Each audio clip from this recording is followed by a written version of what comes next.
Voilà, j'utilise depuis peu le Merlin. D'ailleurs, c'est un Merlin Le Borgne, c'est une bonne marque. Et du coup, j'ai vu sur un tuto et effectivement, ça fonctionne très bien. Si on observe un peu les nœuds de bois, au lieu de taper comme une brute un peu n'importe où, il y a le sens de pousser de l'arbre. Et en fait, quand il est bien sec, il y a déjà un peu des fissures qui sont des résidus de tension du bois. Et bien juste en frappant au bon endroit, on peut vraiment, même sur des galettes un peu épaisses comme ça, voilà, on peut faire du petit bois comme ça sans problème. Voilà. Bon, je ne pourrais malheureusement pas filmer en même temps. Je vais mettre un coup de Merlin et je reprends la suite. Voilà, un coup de Merlin sur le... Enfin, j'ai visé, j'ai pas réussi à atteindre vraiment la fissure. Mais voilà, du coup, juste en un coup, un bois bien sec, j'ai déjà presque fait le travail en un coup de Merlin. Sachant que ça va être à peu près le même délire pour celui-ci, et puis finalement pour le petit tas de bois qui est là, quoi. Il n'y a même pas aussi une stère peut-être. Un stère, je sais pas comment on dit. Bref, voilà, c'était pour parler du Merlin, un outil fantastique. Quand on l'utilise un peu, là, moi qui coupais mon bois à la tronçonneuse avant, c'est tellement plus efficace avec l'outil des anciens. Je vous recommande l'usage du Merlin.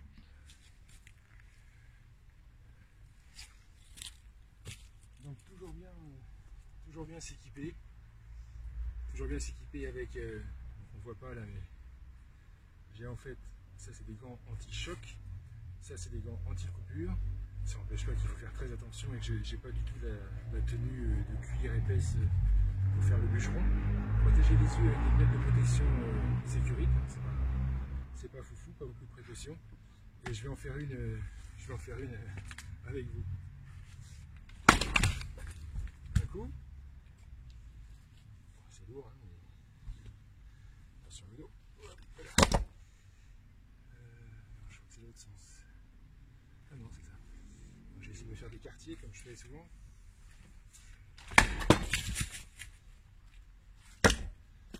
Ah, quand c'est bien sec, ça le fait.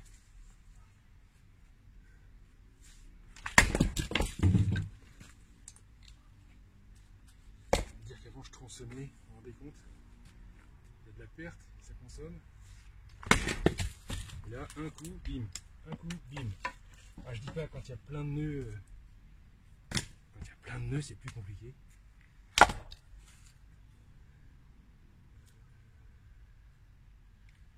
C'est pas l'autre côté. Ouais, non, là il y a des nœuds. Du coup, c'est ça, l'arbre il pousse. L'arbre il pousse comme ça. Pour libérer les tensions, c'est plus facile de partir. Enfin, une fois qu'on l'a coupé, de partir par en dessous. Et ça s'ouvre presque naturellement. Et évidemment dans le sens des fibres, sachant que là où il y a le plus de tension, c'est s'il y a le nœud et que c'est un peu, enfin c'est difficile à faire, mais il y a le nœud qui va être sur un bord. L'endroit le plus facile à couper, ça va être le petit côté, on va dire.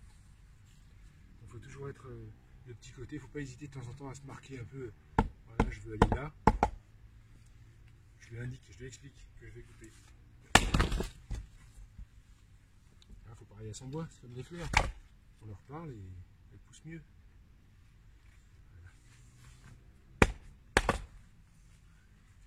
Ouais, quand il est bien sec là, nickel.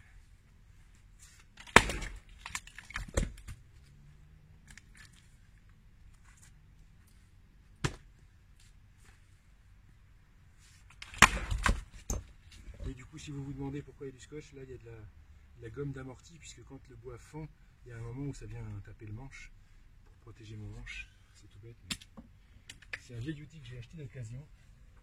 Je peux vous dire qu'il est déjà amorti. Ouais, pour que ça rentre dans l'insert. Ouais, celui-là il va rentrer.